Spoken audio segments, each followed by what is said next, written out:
आदाब। मुंसिफ टीवी में आपका इस्तकबाल है। मुंसिफ जोहार की खबरों के साथ मैं हूं माहिरा गौर। देखेंगे तमाम बड़ी खबरें। आगाज करेंगे हेडलाइंस के साथ।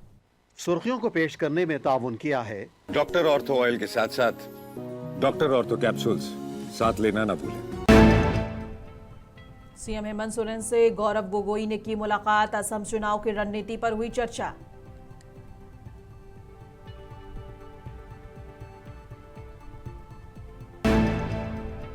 मंत्री इरफान अंसारी के आवास पर इफ्तार में शामिल हुए सीएम हेमंत सोरेन। विधायक कल्पना सोरेन सहित कई बड़ी हस्तियों ने की शिरकत।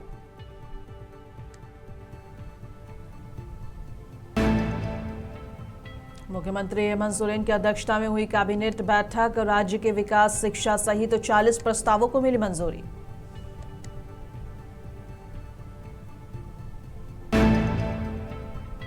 गैस सिलेंडर की किल्लत पर झारखंड विधानसभा में जमकर हुआ हंगामा। सत्ता पक्ष और विपक्ष के बीच देखने को मिली तीखी नोकझोंक।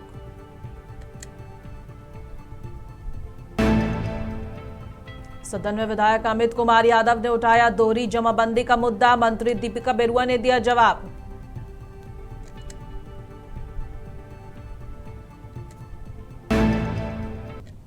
और आगाज करेंगे झारखंड के अहम और बड़ी खबरों के साथ। रांची स्थित मुख्यमंत्री आवासीय कार्यालय में गौरव गोगोई ने मुख्यमंत्री हेमंत सोरेन से शिष्टाचारी मुलाकात की और इस दौरान आगामी असम विधानसभा चुनाव की रणनीति और झारखंड में चल रही विकास योजनाओं पर विस्तृत चर्चा हुई। मुलाकात के बाद सीएम हेमंत सोरेन ने कहा कि धीरे धीरे सब कुछ सामने आ जाएगा। उन्होंने कहा कि चुनाव की रणनीति को लेकर काफी चर्चा हो रही है और उन्हें उम्मीद है कि इस बार असम में बेहतर परिणाम देखने को मिल सकते हैं।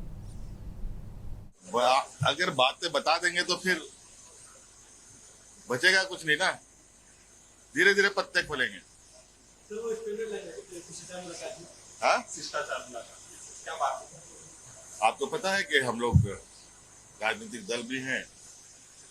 अभी असम में चुनाव का सरगर्मी है और असम के भी लोग आ रहे हैं, जा रहे हैं, हम भी जा रहे हैं, आ रहे हैं। वहाँ कैसे चुनावी रणनीति बनाई जाए, इस पर कई चर्चाएं हम लोग कर रहे हैं और मुझे लगता है कि इस बार बेहतर कुछ असम में हो, इसके रास्ते बनाए जा रहे हैं।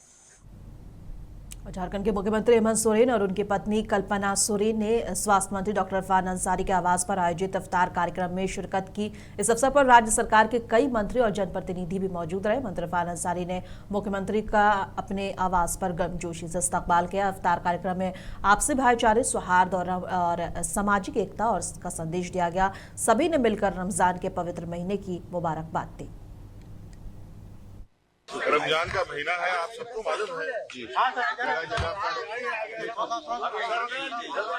रमजान को लेकर उत्साह है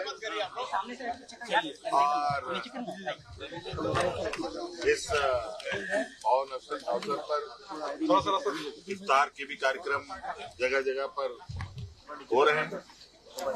आज हमारे मंत्री मंडल सहयोगी हमारे मान भाई के यहाँ इफ्तार का कार्यक्रम, हम सभी लोग और काफी सारे लोग यहाँ एकत्रित हुए और ऊपर वाले से यही दुआ है कि सभी लोग उमंग उत्साह के साथ इस पर्व का आनंद उठाएं। हमारी ओर से रमजान पर ढेर सारी शुभकामनाएं। आने वाले दिनों में देखिए, आपस में जब तक भाईचारगी नहीं होगी, एकता नहीं होगी, मोहब्बत नहीं होगा, प्यार नहीं होगा, फिर सब देखिए सब बेकार है। आज हमारे इफ्तार में हमारे लोकप्रिय मुख्यमंत्री, हमारे बड़े भाई आदरणीय हेमंत सोरेन जी आए, हमारी भाभी आई, सभी मंत्री यहाँ पे आए, सारे नेता लोग यहाँ पे आए। एक हम लोगों ने मैसेज दिया है कि देखिए, यहाँ भाजपा के विधायक भी आए, भाजपा के नेता लोग भी आए, तो यही खूबसूरती है हमारा। हम लोग क्यों लड़ रहे हैं आपस में, क्यों तनाव हो किया जा रहा है। और देखिए, इस पाके माह में रामनवमी भी है और मैंने कहा कि मैं रामनवमी में भी जाऊंगा। वहाँ हमें लोग बुला रहे हैं, हजारीबाग बुलाया गया, मैं जाऊंगा वहां पर। क्यों लड़ा रहे हैं भाई आपस में। आज देखिए महंगाई की मार देख लीजिए आप, आज हमारे यहाँ जो मैं जिस विभाग का मंत्री हुआ हमें सिलेंडर नहीं मिल रहा, ब्लैक मिल गया। अब आप सोचिए ये हाल है और लोग त्राहिमाम कर रहे हैं, लोग हमसे गैस मांग रहे हैं, माँ बहनें गैस मांग रही है हमसे, मंत्री जी गैस मुहैया कराइए। हम कहाँ से मुहैया करें? सवेरे मेरे घर में लोग काफी महिलाएं आ गई।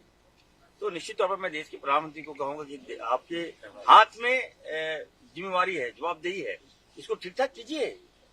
मैंने पेट्रोलियम मंत्री को चिट्ठी लिखा है, पत्र लिखा है, इसको ठीक कीजिए, नहीं तो आने वाले दिन बहुत भयानक होगा। अभी तो गैस की मार हो रही है, गैस की कालाबाजारी हो रही है, ब्लैकमेलिंग हो रहा है। अब देखिए लोग धर्म के नाम पर छोड़ दिया है। अल्लाह। झारखंड सरकार की कैबिनेट बैठक में मुख्यमंत्री हेमंत सोरेन की अध्यक्षता में प्रोजेक्ट बिल्डिंग स्थित मंत्रालय में आयोजित की गई बैठक में कुल 40 महत्वपूर्ण प्रस्तावों को मंजूरी दी गई है। कैबिनेट सचिव ने प्रेस कॉन्फ्रेंस कर मंत्रिमंडल के फैसलों की जानकारी दी। कैबिनेट सचिव ने बताया कि सरकार ने मन की मुंडा छात्रवृत्ति योजना में संशोधन को मंजूरी दे दी है। अब इस योजना का लाभ तकनीकी शिक्षा प्राप्त करने वाले छात्रों को भी मिलेगा और ये कदम राज्य के विद्यार्थियों को उच्च और तकनीकी शिक्षा के लिए प्रोत्साहित करेगा।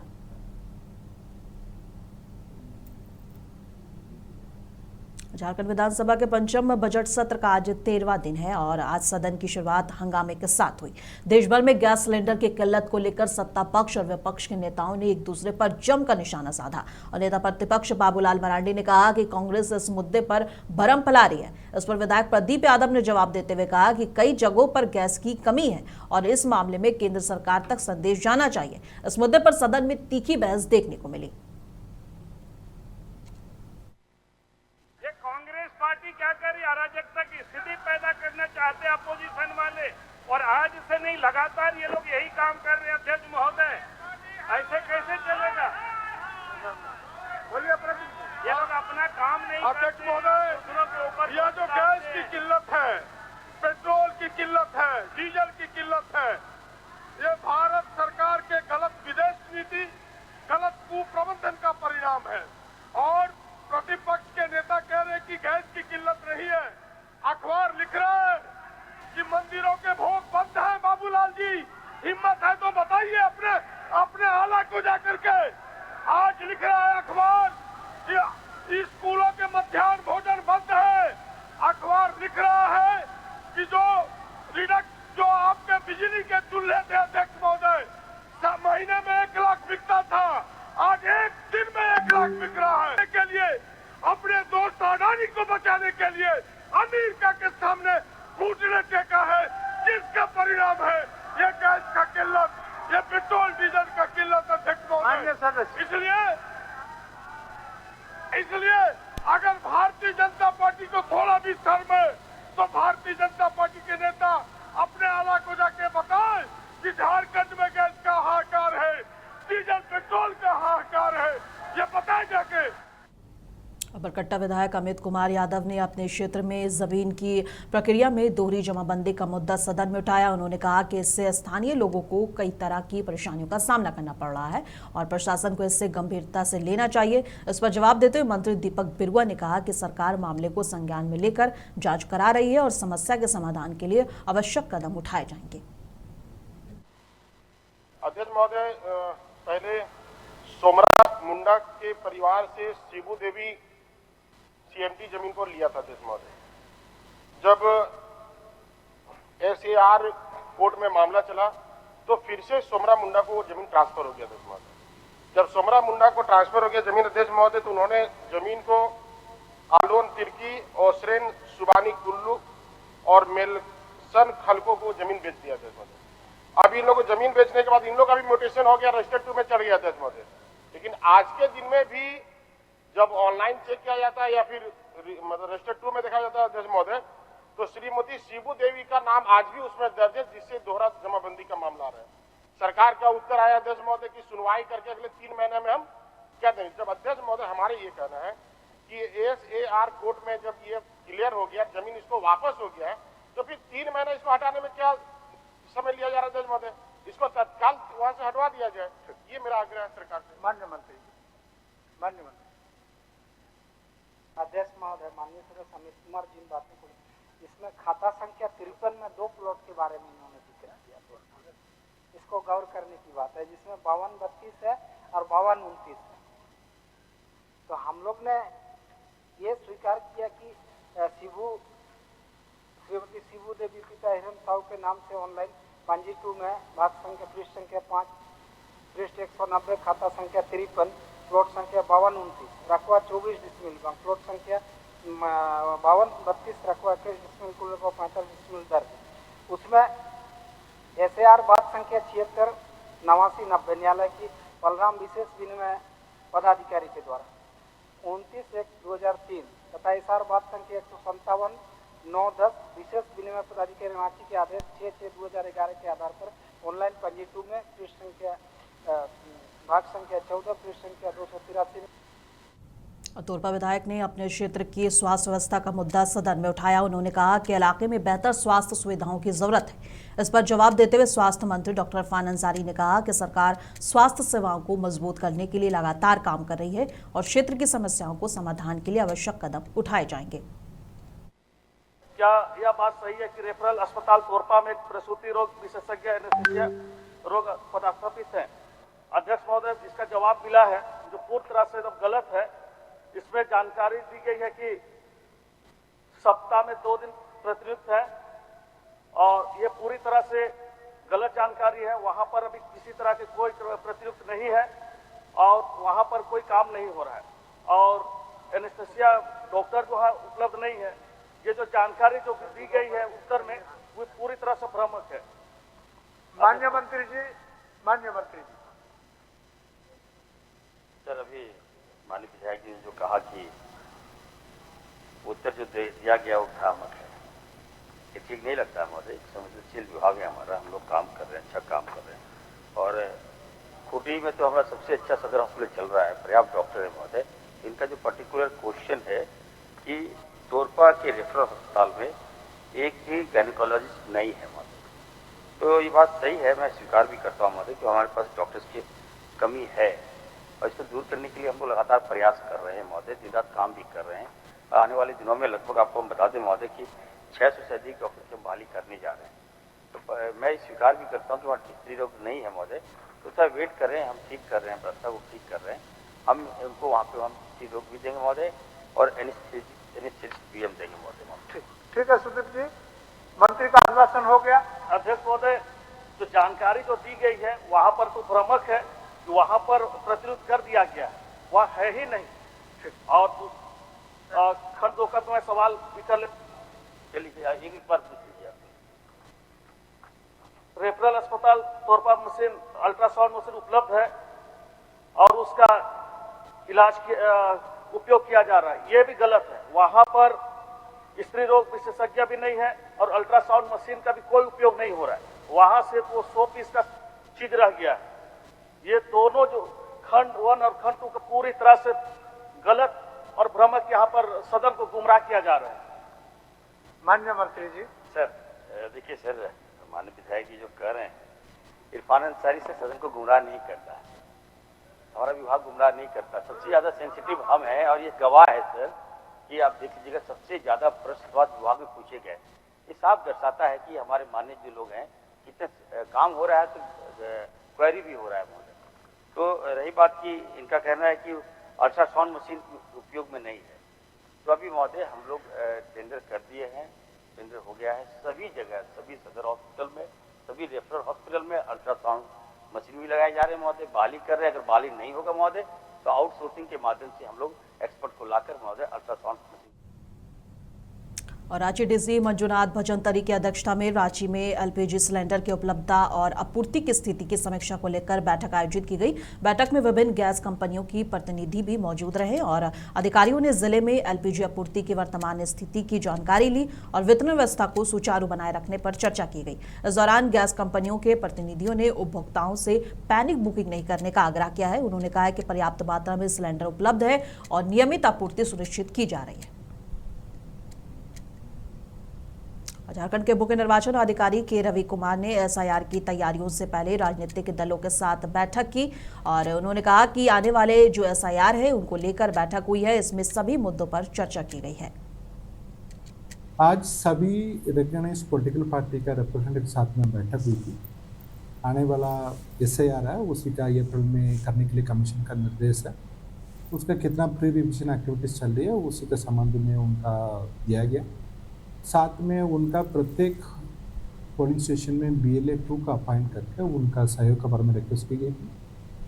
इसमें आने वाला समय में कितना भी आवश्यक पड़ती है, हम लोग एक वोटर फ्रेंडली काम करेंगे। उनका BLO अपने वोटर के घर पर जाकर उनका सभी सेवाएं उपलब्ध करवा देंगे।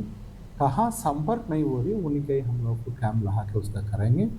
इसलिए कोई भी योग्य नागरिक है, उनका उम्र 18 का ऊपर है, झारखंड में किसी पोलिंग स्टेशन में ये रहता है, आपको एनरोल करने के लिए पूरा सुविधा हम लोग। बिहार के मुख्यमंत्री नीतीश कुमार के बेटे निशांत कुमार जदयू में शामिल होने के बाद पहली बार अपने पैतृक गांव कल्याण बीघा पहुंचे। गांव पहुंचते ही ग्रामीणों ने उनका जोरदार नारों और गर्मजोशी के साथ उनका स्वागत किया। निशांत कुमार ने स्मृति वाटिका में अपने दादा दादी और मां की आदमकद प्रतिमा पर फूल चढ़ाकर श्रद्धांजलि अर्पित की और इस दौरान गाँव में आज का सीएम कैसा हो, निशांत कुमार जैसा हो, खूब नारे लगे। मीडिया से बातचीत में निशांत कुमार ने कहा कि उन्हें बिहार की जनता का लगातार प्यार मिल रहा है। उन्होंने कहा कि उनके पिता नीतीश कुमार ने 20 साल में बिहार के विकास के लिए जो काम किया उसे आगे बढ़ाना उनकी प्राथमिकता होगी। पहली बार आप पार्टी ज्वाइन करने में पहली बार आप कल्याण बीघा पर क्या कहेंगे? आया हूँ दादा दादी माँ का सारे गांव का आशीर्वाद लेने आया हूँ। यहाँ पे मौजूद जितने लोग हैं सभी का स्नेह और आशीर्वाद पा रहा हूँ। मेरा सौभाग्य। आप लोग सब पार्टी पे मुझ पर पापा पे विश्वास बनाए रखें, मनोबल बनाए रखें। पटना मैराथन 2026 का आयोजन 15 मार्च को गांधी मैदान में किया जाएगा। ये मैराथन बिहार के मद्य निषेध, उत्पाद और निबंधन विभाग की ओर से आयोजित की जा रही है। इसका उद्देश्य नशा मुक्ति बिहार का संदेश फैलाना और लोगों को स्वस्थ जीवन शैली के लिए प्रेरित करना है। मैराथन में 4 कैटेगरी होंगी। फुल मैराथन 42.2 किलोमीटर का होगा, जबकि हाफ मैराथन 21.1 किलोमीटर का। इसके अलावा 10 किलोमीटर और 5 किलोमीटर की दौड़ भी होगी और दौड़ की शुरुआत गांधी मैदान से होगी और गंगा पथ, अटल पथ होते हुए शिवपुरी पथ तक जाएगी। इसमें भाग लेने के लिए रजिस्ट्रेशन शुरू हो गया है। इच्छुक व्यक्ति अभी रजिस्ट्रेशन कर सकते हैं। इस वर्ष थोड़ा विलंब, नॉर्मली जो है फरवरी के माह में आयोजन किया जाता है। इस वर्ष 15 मार्च को तिथि निर्धारित की और पूरा जो कार्यक्रम है वो कैसे हैसल फ्री और भागीदारी लोगों की अधिक से अधिक हो और इसको कैसे सफल बनाया जाए, इसको लेकर के एक्साइज कमिश्नर साहब अंशुल अग्रवाल जी आप लोगों को ब्रीफ करेंगे। और पिछले लगभग 1 फोर्टनाइट से लगातार इनके द्वारा प्रयास किया जा रहा है एक्साइज डिपार्टमेंट के द्वारा। और जो भी बारीक चीज़ें हैं जो सिक्योरिटी से रिलेटेड है, सफाई से रिलेटेड है और जो पार्टिसिपेशन से रिलेटेड है, और विस्तृत जिला प्रशासन, पुलिस प्रशासन और बाकी जो ऑर्गन्स हैं। पटना में घरेलू LPG सिलेंडर की किल्लत से लोग परेशान हैं। कई गैस एजेंसियों के बाहर उपभोक्ताओं को घंटों लाइन में खड़ा रहना पड़ रहा है। बात अगर कंकड़बाग की करें तो कंकड़बाग की एक गैस एजेंसी में स्थिति और भी खराब बताई जा रही है, जहां सीमित सप्लाई के कारण कई लोगों को गैस नहीं मिल पा रही है। लोगों का कहना है कि वे सुबह से ही लाइन में लगे हैं, लेकिन कई दिनों से चक्कर लगाने के बाद भी सिलेंडर नहीं मिल रहा है। वह एजेंसी का कहना है कि जिले में गैस की सप्लाई कम होने के कारण दिक्कत हो रही है। प्रशासन ने लोगों से घबराकर ज्यादा बुकिंग न करने की अपील की है और भरोसा दिलाया कि जल्दी स्थिति सामान्य हो जाएगी। अभी गैस का भी दाम बढ़ गया है। हम लोग सुबह 6 बजे से आकर यहाँ पे लाइन में खड़े हैं, अभी तक हम लोग को मिला नहीं। अभी 8 बज गया, हम लोग मजदूर आदमी है, काम करने के लिए जाएंगे। अभी तक ऐसे मिलेगा तो फिर हम लोग कब तक काम करने जाएंगे, क्या करेंगे? क्या बता रहे लोग यहाँ पर? मिलेगा लेकिन बहुत टाइम लगेगा यहाँ पे, इसका कोई भरोसा नहीं है कब तक मिलेगा। गाड़ी खड़ी है लेकिन इसका कोई भरोसा नहीं है कब ये लोग चालू करेंगे, कब मिलेगा। क्यों ऐसा हुआ है, कुछ पता किए हैं? क्यों ऐसा हुआ है, किल्लत हुआ है, कुछ पता किए हैं? ये तो यही लोग बता। मुख्यमंत्री नीतीश कुमार राज्यसभा जाने से पहले समृद्धि यात्रा पर है। इस दौरान सीएम के साथ यात्रा में मंत्री लेसी सिंह थी, जो कि मंच से भाषण देते हुए नीतीश कुमार की तारीफ करते हुए रो पड़ी थी। उन्होंने कहा था कि जब उनके परिवार पर मुश्किलें आई तब मुख्यमंत्री नीतीश कुमार ढाल बनकर साथ खड़े रहे। अब जब मीडिया ने उनसे सवाल पूछा कि वो आखिरकार स्टेज पे भाषण देते हुए क्यों भावुक हो गई थी, तो इस पर लेसी सिंह ने कहा, नीतीश कुमार का बिहार से दिल्ली जाना एक पूरे जेडीयू और पूरे बिहार के लिए भावुक का पल है और यही पल उनके सामने कल आया और वो भावुक हो पड़ी। तो स्वाभाविक है कि जिनके नेतृत्व में ऐसे निष्ठ के साथ काम करने का 95 से अवसर मिला है। और बिहार के लिए जो माननीय मुख्यमंत्री जी ने शून्य से शिखर तक विकास का काम के नई ऊंचाई पर ले गए हैं, ऐसे नेता के नेतृत्व में हम सब लोग काम किए हैं। तो ये स्वाभाविक है कि ये भावुक क्षण है। 20 वर्षों में बिहार की तरक्की हुई है। बिहार आज विकसित राज्य की श्रेणी में खड़ा है। आधी आबादी का विकास हुआ है, तो ये तो स्वाभाविक है। मुख्यमंत्री नीतीश कुमार मुख्यमंत्री है, मगर बिहार सरकार के एक मंत्री कह रहे हैं कि बीजेपी कोटे के मंत्री। पता नहीं, हम तो सुने नहीं हैं, लेकिन देखिए माननीय मुख्यमंत्री जी का जो है मार्गदर्शन, उनका नेतृत्व हम सब लोगों ईरान इजराइल के बीच बढ़ते तनाव और युद्ध के बीच इसका असर अब बिहार में भी महसूस होने लगा है। गया जिले के बहरा विलेज में कई परिवार चिंता में हैं क्योंकि उनके रिश्तेदार खाड़ी देशों में फंसे हुए हैं। जानकारी के मुताबिक गांव में 1 दर्जन से ज्यादा लोग सऊदी अरबिया, यूएई, कतर और रसिया में काम करते हैं। मौजूदा हालात के कारण उनके घर लौटने को लेकर अनिश्चितता बढ़ती जा रही है। परिजनों का कहना है कि अगर एक दिन भी फोन नहीं आता है तो चिंता बढ़ जाती है। पूरे गाँव में अपनों की सुरक्षित वापसी के लिए दुआ की जा रही है और इंतजार भी किया जा रहा है। हमारा छोटा भाई है सऊदी अरब में। क्या स्थितियां वहाँ पर भी हो रही है, क्या बातचीत होते हैं भाई? हाँ, भाई से तो बातचीत हो रही है। अभी तो फिलहाल वो बोल रहा है कि हम लोग जहाँ पे हैं उस जगह पे हम लोग सुरक्षित हैं, वो यहाँ पे ये नहीं है। मगर वहाँ से करीब 300 किलो या 250 किलोमीटर की दूरी पे वहाँ पे मिसाइल गिरी थी।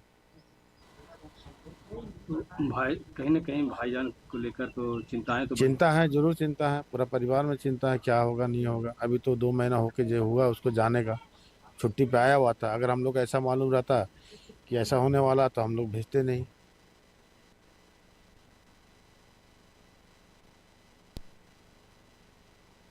जालौन के कोचनगर में एलपीजी गैस सिलेंडर की किल्लत को लेकर फैल रही अफवाहों के बीच प्रशासन अलर्ट मोड में नजर आया। एसडीएम ज्योति सिंह ने पुलिस और पूर्ति विभाग की टीम के साथ गैस एजेंसियों और गोदामों का औचक निरीक्षण किया। जांच में सिलेंडर का स्टॉक पर्याप्त मिला और लोगों से पैनिक बुकिंग न करने की अपील की गई है। और हमीरपुर में उत्तर प्रदेश आपदा मित्र एसोसिएशन के सदस्यों ने अपनी विभिन्न मांगों को लेकर मुख्यमंत्री के नाम एक मांग पत्र जिलाधिकारी के माध्यम से भेजा है। आपदा मित्रों का कहना है कि साल 2018 से वे सरकार और प्रशासन के निर्देश पर विभिन्न आपदा और सामाजिक कार्यक्रमों में लगातार सेवाएं दे रहे हैं, लेकिन अब तक उन्हें अस्थायी व्यवस्था और पर्याप्त सुविधाएं नहीं मिल पाई हैं। जी महोदय, हम लोग आपदा मित्र हैं। आपदा के समय हम लोग त्वरित रूप से कार्रवाई करते हैं। हम लोग एज फर्स्ट रिस्पॉन्सर के तहत कार्य करते हैं। कोई भी आपदा आ जाए, भारत सरकार ने 11 प्रकार की आपदा, उत्तर प्रदेश सरकार ने अलग अलग 11 प्रकार की आपदाएं घोषित की हैं, जिसमें हम लोग स्थानीय लोगों को राहत बचाव कार्य से लेकर हर संभव मदद करते हैं। जिसके बदले में सरकार ने हमको प्रोत्साहन राशि आज तक दिए हैं, ना हम लोगों का मानदेय दिए हैं, ना हम लोगों का स्थायी रूप से नियुक्ति किए हुए हैं। केवल आपदा के समय हम लोगों से कार्य कराकर बाकी भी समय पर हम लोगों को एक बेरोजगारी की कगार पर छोड़कर सरकार सुस्त हो पड़ जाती है। आगे क्या चाहते हैं आप? हम लोग ये चाहते हैं कि हम लोगों की परमानेंट बहाली कर दिया जाए, किसी न किसी विभाग के साथ आपदा मित्रों को जोड़ा जाए, जिससे आपदा में जो जान हानि होती है उस पर भी सरकार जो जान हानि के संबंध में जो भी कि सरकार का बजट पास होता है, जिसमें वो 4 लाख रुपए एक मृतक को देती है। माननीय गृह मंत्री महोदय के एक उल्लेख द्वारा बताया गया है कि 78,000 लोगों की जान आपदा मित्रों ने बचाई।